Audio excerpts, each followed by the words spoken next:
Hi, my name is Stephen Hall, and today I will present a video tutorial regarding CPLEX Optimization Studio, and especially how to code an optimization problem with OPL. Here's the agenda.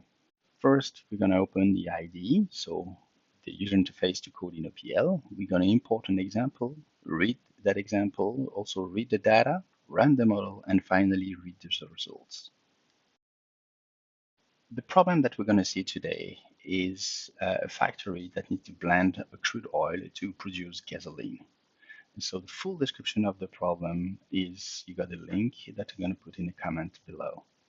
So you got crude oil with a certain capacity of barrel per day. The goal here is to maximize the profit, which is price of selling minus the cost of buying the barrel, minus the cost of production, and minus maybe also cost of advertisement to try to boost demand. We also need to respect some constraints, for example, the octane rating of the gasoline or the lead content of the gasoline, also the maximum production per day that the factory can do. So now we're going to open CPLEX Studio. So you're going to start button and you search for CPLEX. For me, actually, I renamed it CPLEX 12.7. So it's going to fire it up. And we're going to create a new workspace that I put in C workspace for me, but you can choose whatever you want. There it goes. And while it starts, after we're going to import an example. First, maximize the windows. By to the welcome screen, we're going to go File, New, and Example. From there, you select Dialog, and I'm going to search directly for oil, but of course, you can browse to know exactly what you want. And you click Finish. So now we're going to see what is in that example. So we're going to expand that folder, which is our project. There you can have oil.mod, which is the model optimization, and all of that, which is the data, the external data for that model. Let's double click on the oil.mod. And here you can see on the main window all the codes regarding for that. On the right, you got the outline where you can see the different type of data, and by clicking on it, it's going to go directly there. So here we got the internal data, external data that basically is the structure, also where we're going to get them. After we have the decision variables, so A and blend. After we got the different constraints with their names. And finally, at the end, we've got also post processing. We're going to get back a bit later for that. So we have seen the model now, and the second file that we need to see is where the data come from. So I'm going to click on the oil dat for the data, and that's actually where the data is going to be coming from. So here, let me just put on the side that we can see side by side. All right, so we got the gasoline here as the external data, and it's a set of strings. And so here it is. The oil is also a set of strings, and here it comes. Finally, we had also here an array of tuple type gas type over all the gasoline. And that gas type, actually, the tuple is defined here on the top. And it's composed of 4 floats, so 4 values that are demand, price, octane, and lead. And that's basically how they are defined. So here you got the first tuple with 3,000 as demand, 70 as price, 10 as octane, and 1 as lead. And it should be for the first type of gasoline, which is here, which should be the super.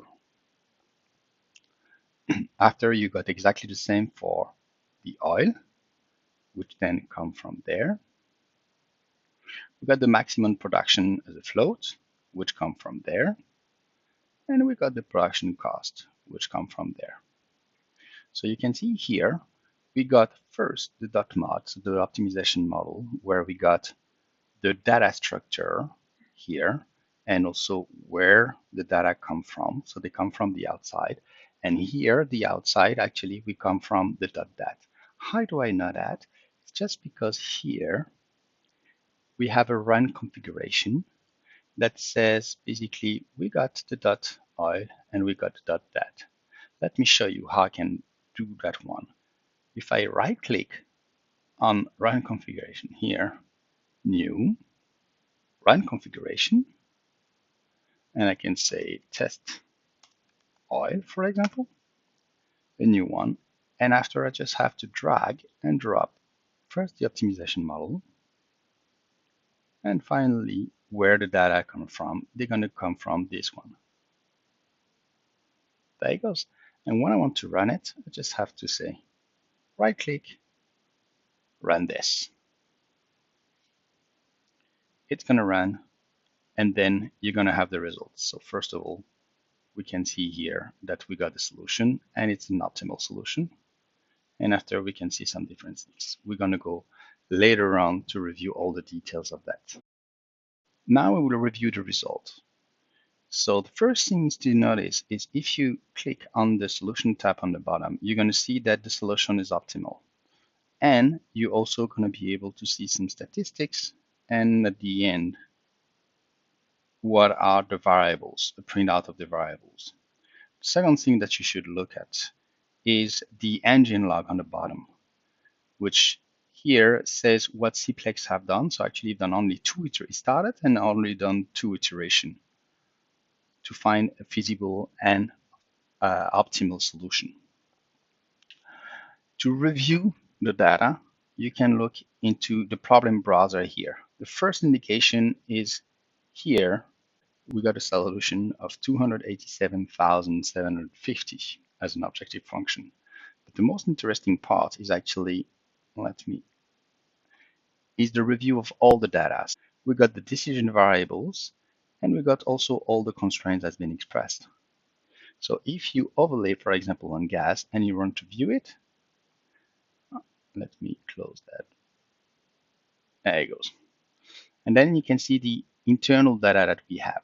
So now to review the result, the V blend. So we over click on this, and then we can see how much crude one we use to produce super, regular diesel, how much of crude two we can use to produce super, regular diesel, and so on and so forth. It also displays the reduced cost and the sensitivity range, just right there. Now, with the advertisement is actually how much money did we use to advertise and increase the demand. And we can see that we use only the money in regular, $750.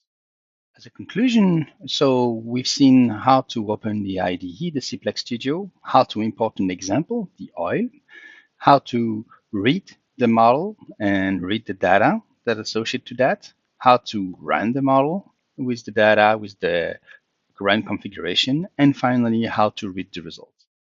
Thank you for watching this video. I hope you enjoyed it. Don't hesitate to like and share this video. The next video will be reviewing the whole OPL model of the oil blending in more details to understand how OPL code works.